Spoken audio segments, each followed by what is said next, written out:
At our company's annual party, after being caught faking reports, my boss staggered toward me, whispering, "I'll make sure you never work in this city again unless you fix this right now." He thought his threat would silence me. Instead, I pulled out a flash drive containing years of blackmail emails he had sent to other employees. Corporate security dragged him out mid-speech, and a class action lawsuit was filed against him by week's end. His career was over. And the video of his fall was shared by every business news site in the state. I work in Atlanta. Not Silicon Valley, but it's big on tech now. I was part of a fast-growing logistics firm downtown, right in the heart of the city. Tall glass building, kombucha on tap, Friday happy hours, all that trendy stuff. I was in strategy and analytics. It wasn't glamorous, but I was good at it. Clean numbers, clean reports, and no office drama. Until Greg Mallet got promoted. Greg was one of those VPs who never smiled unless he was humiliating someone. He made you feel like your job depended on whether or not he had a good day. I saw him reduce a junior analyst to tears once just because she included a projection he didn't like. He'd grin and say, "It's just business." But it wasn't. It was power. Greg didn't care about data. He cared about control. It started small. He'd ask me to reframe a quarterly review. Then it was adjust the customer churn rate to match internal sentiment. What he meant was lie. I refused. He smiled, shrugged, and wrote it himself. Send it to the board with my name in the CC. I knew I had to protect myself. Then I started hearing whispers. A product manager told me Greg threatened to get him fired unless he revised a timeline to cover for a missed contract. Another girl in compliance said he cornered her in the parking garage, told her to keep quiet about a vendor audit. That night, she called in sick. Then she quit 2 weeks later. So I started saving things. I didn't know where it would lead, but I built a folder. Password protected. Off the company network. I backed up every strange email, every weird file request, every name that popped up in a Slack thread and disappeared by morning. It started as insurance. It turned into a case. Some of it was bad. Some of it was unforgivable. Greg sent threats in writing. Not often, but enough. He told an employee he'd personally make sure their medical leave gets flagged for abuse if they didn't sign off on a fake customer satisfaction report. That one was hard to read. The guy ended up in the ER after a panic attack. He left the company before he could file anything. That's when I knew this wasn't just cover your ass time. This was take him down time. I waited. Months went by. Greg got cockier. Promoted people who kissed his ass. Fired those who asked too many questions. HR didn't touch him. He had dirt on one of the directors. I even found an email where he accidentally attached a PDF showing private HR complaints about another manager, then laughed in a follow-up message. He won't challenge me again. Smiling face with smiling eyes, that's what the email said. I kept collecting. I bought a pair of secondhand noise-canceling headphones with a voice recorder. Kept them in my office drawer. I recorded everything. His voice. The threats. The bragging. Then came the winter gala. Big night. Everyone dressed up. The CEO gave some fake enthusiastic speech about growth and resilience. There was a live jazz trio, too much wine, and expensive catering. Greg strutted in like he owned the place. Custom suit. Diamond cufflinks. Hugging board members like they were family. He didn't know that earlier that week, I sent a secure tip to our internal compliance team. Anonymous, with a 250 megabytes file full of documents, screen recordings, audio clips, emails, all of it. I knew they were investigating, but I didn't expect them to act that fast. It all happened at once. Greg found me near the bar, slurring a little. His hand landed on my shoulder. "You're gonna fix this," he said. "Or I swear to God, I'll make sure you never work in this city again." That's when I pulled out the flash drive. I held it up between two fingers, like I was showing him a receipt. "I already did," I said. He looked confused, then mad, then scared. Before he could say another word, 2 corporate security officers approached. Real quiet, real serious. "Mr. Mallet, you need to come with us." He tried to brush it off, even waved like he was joking. Then the VP of Legal got on stage and whispered something to the CEO, mid-speech. I'll never forget that moment. CEO went pale. Jazz trio stopped playing. Greg tried to give his speech anyway, grabbed the mic, cleared his throat. Let's all raise a glass to. Legal leaned in, said, Greg now. They pulled him off stage in front of 300 people. People didn't clap. They just stared. It was quiet for a full minute. By Monday, HR launched an official probe. By Tuesday, 3 more people came forward. By Thursday, legal reached out to me directly. By Friday, the first lawsuit was filed. And that's when the floodgates opened. After that night, everything moved fast. Faster than I thought it would. I expected a few internal meetings. Maybe a quiet exit for Greg. But what actually happened was chaos. On Monday morning, half the senior leadership was pulled into emergency sessions with the board. People were pacing the halls, whispering in stairwells. Someone cried in the bathroom on the second floor. The whole company could feel it. The air changed. Greg's office was sealed off by security. I walked past it just to see. It was empty by noon. The weirdest part? No one said my name. The video of Greg getting escorted off stage was already out there. Somebody must have filmed it on their phone and shared it with their group chat. From there, it spread. By Monday night, it was trending on LinkedIn under the hashtag corporate accountability. Then the text started. People I hadn't spoken to in months, old coworkers, clients, even someone from a rival firm, were asking me, was that real? Did you leak it? Did Greg really say all that to you? I didn't answer. I couldn't. Legal had me stay quiet for now, and honestly, I didn't want the attention. But the storm didn't die down. By Wednesday, the first article dropped. VP of Atlanta tech firm removed amid whistleblower scandal. The article didn't name me, but it mentioned someone from strategy had collected extensive digital evidence. Then the class action was filed. 6 plaintiffs. More to come. All people Greg had tried to intimidate, manipulate, or ruin. But here's where it got complicated. Someone leaked my name. It wasn't HR. It wasn't legal. It was someone inside. Someone I trusted. I found out through a reporter.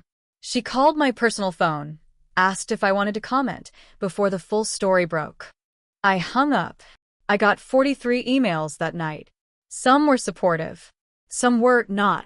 You ruined everything. He gave me my start and you took him down. You think you're a hero? Watch your back. And then the weirdest one. I have proof. You're not clean either. It was an anonymous burner account. No name. No details. But it shook me. I wasn't perfect. I had followed some of Greg's requests early on, minor stuff. Stuff I hadn't even thought twice about until everything blew up. Had I signed off on anything shady? Had I looked the other way? I started going back, through my emails, my files. I needed to be sure. Meanwhile, corporate was in meltdown. Another VP resigned for family reasons. A second lawsuit dropped. Then a third. The board started cleaning house fast. Entire teams got reassigned. HR was restructured. The company hired an outside compliance firm to conduct interviews. That's when they called me back in. I sat in a private conference room on the 23rd floor with 2 outside investigators and a compliance officer I'd never seen before. They asked for details, timelines, documents. I gave them everything. I told them everything. Then they asked the question I feared. Did you ever participate in or knowingly approve any falsified reports under Mr. Mallet? My stomach dropped. I told the truth. I said I might have. Once. Maybe twice. But I didn't realize it at the time. I thought they were just data summaries, not doctored files. They didn't say anything. Just took notes. Thanked me. Asked me not to discuss the meeting with anyone. I left that room with my hands sweating and my heart pounding. I didn't know if I was in the clear. Or if I had just ruined my own future. And that wasn't even the worst part. That weekend, someone broke into my car. They didn't steal anything. They just trashed it. Papers torn up. Flash drive missing from the glove box. One word written on the windshield in white marker. Traitor. That's when I knew this wasn't over. Not even close. After the break-in, I didn't sleep for 2 nights. I filed a police report, of course. But deep down, I knew they wouldn't find anything. No cameras in the lot. No witnesses. The officer shrugged like it was just another vandalism call. Maybe it was. But it felt bigger. The flash drive that was taken, it wasn't the only copy. But it still hit me hard. Someone wanted to scare me. Or maybe someone wanted to erase something. I stayed quiet at work. Head down. I knew I was being watched. People treated me differently. Some looked at me like I was a hero. Others like I was a snake. Then came the real bombshell. Greg filed a countersuit. He was accusing the company and me of wrongful defamation, character assassination, and unlawful distribution of private company data. It was a joke. But it was a dangerous joke. My name was now in the legal filings. Public. That meant any media outlet could publish it. My face was no longer anonymous. My phone started blowing up again. My parents got calls. My ex got a call from someone pretending to be a background checker. People online started digging into my old posts, LinkedIn profile, even my Reddit history. I deleted what I could, but it was too late. Then one of the class action plaintiffs backed out. She said she couldn't handle the pressure. She didn't want to go through hell if Greg was going to fight this dirty. And I didn't blame her. But it was like the house was starting to crack. HR stopped returning my messages. Legal told me to keep a low profile. Then I got called into a second meeting. This time with the board's legal advisor. He didn't waste time. Ryan, you're not under investigation, he said. But your involvement makes things complicated. Complicated how? You're a liability now. That word hit like a punch. Liability. I had given them everything. Risked everything. Now they wanted distance. I didn't say much. I just nodded and left the meeting. But I made a decision that night. If they were going to hang me out to dry, I'd burn the whole rotten structure down. That weekend, I went through every backup I had. Every file, every email, every voice memo. I flagged the ones I hadn't turned over yet, the ones that weren't just about Greg. The ones that tied other executives to cover-ups. The ones that showed the board had ignored Greg's behavior for over a year. I had voice memos of hallway conversations, screen captures of deleted Slack threads. And then I made a move. I contacted a former employee, someone I hadn't talked to in months. His name was Drew. He had worked in finance until he was fired under budget cuts. But he always believed Greg had something to do with it. I told him what I had. Sent him a sample.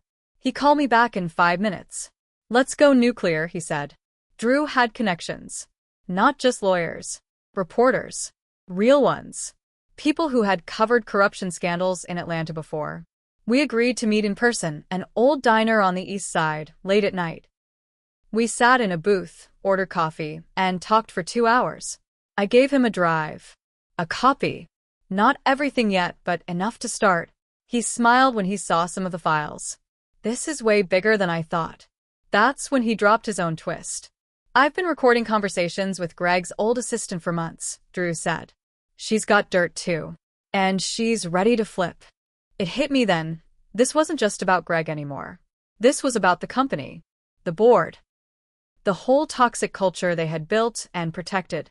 We were going to expose it all. But we had to move fast, because Greg's lawyers were coming after us hard. And I had no idea who inside the company I could still trust. The final war hadn't even started yet. Drew didn't waste time. He sent the first batch of files to a contact at the Atlanta Journal-Constitution. Within days, they had a story in the works. But this wasn't just another office scandal. They were preparing a series. At the same time, Drew's lawyer reached out to 2 former employees who had quietly signed NDAs years ago after run-ins with Greg. One of them, Marcia, broke down on the phone when she heard what we were doing. She had left the company after Greg leaked a false rumor about her and a senior exec. It ruined her marriage. I thought no one would ever believe me, she said. She gave us everything. Old emails, texts, Even a deleted voicemail Greg had left her at 3 a.m., threatening to make her disappear in this industry. The deeper we dug, the clearer it became. Greg wasn't acting alone. He had protection. The board knew. HR covered for him. Other execs looked the other way. So I made the call. I gave everything to the reporter. Full dump. Every name. Every file. No redacciones. It was all or nothing now. The first article dropped on a Monday morning. Inside the Empire. Whistleblowers speak out against Atlanta tech giant. It hit hard. Greg's name was front and center, but so were others. Executives, board members, even the head of HR. They published snippets from my recordings. Screenshots of Greg's threats. Quotes from interviews with Marcia, Sarah, Drew, and 2 others who came forward after the story broke. The fallout was instant. By noon, the company's stock price dropped 22%. By 5 p.m., the CEO resigned. A day later, 3 board members were removed. HR was completely gutted. The company hired a crisis PR firm and tried to spin it. It didn't work. But there was blowback for me, too. Greg's lawsuit went public. So did my name. Reporters showed up at my apartment. I got death threats online. One guy messaged me, "You're the reason people lose jobs." He didn't know the half of it. And the company? They fired me. They called it downsizing due to restructuring. But I knew the truth. I was too loud, too dangerous. I had become a symbol of everything they wanted to bury. For a while, I thought I made a mistake. I lost friends. I lost sleep. I lost any chance of working in corporate strategy in Atlanta again. But then the second article dropped. This one was bigger. It exposed a bonus system that rewarded executives for firing underperformers right before their stock options vested. Greg had used it to clean house and keep his budget lean. The paper published emails, spreadsheets, Slack messages. I had saved some of those, but Drew's friend dug up more through discovery. And finally, the third article hit. It showed the board had received 5 official complaints about Greg in the 2 years before the scandal broke. All were ignored. One was marked "handled internally." Another had a note that said, "This guy makes money. Leave it alone." That was the final nail. Greg's countersuit was dropped. Quietly. His lawyers didn't even show up for the last hearing. The company settled with all the class action plaintiffs. Rumor was they paid out over $4 million total. And Greg? He moved to Florida, tried to start a new consulting firm. It failed in 2 months. The business press made sure everyone knew why. But here's where I admit something. I wasn't clean. I knew about things before I spoke up. I stayed quiet to protect myself. I played along longer than I should have. I watched people get hurt, people like Marcia, and I didn't step in. I told myself I was just being careful, just waiting for the right time. But the truth? I was scared. And in that silence, I let things happen that I should have stopped. So no, I don't feel like a hero. I feel like someone who took too long to do the right thing. But I did it. In the end, I did it. And I watched Greg lose everything in the same room where he once told me, "You'll never work in this city again." He was right. I never will. But neither will he. And I can live with that.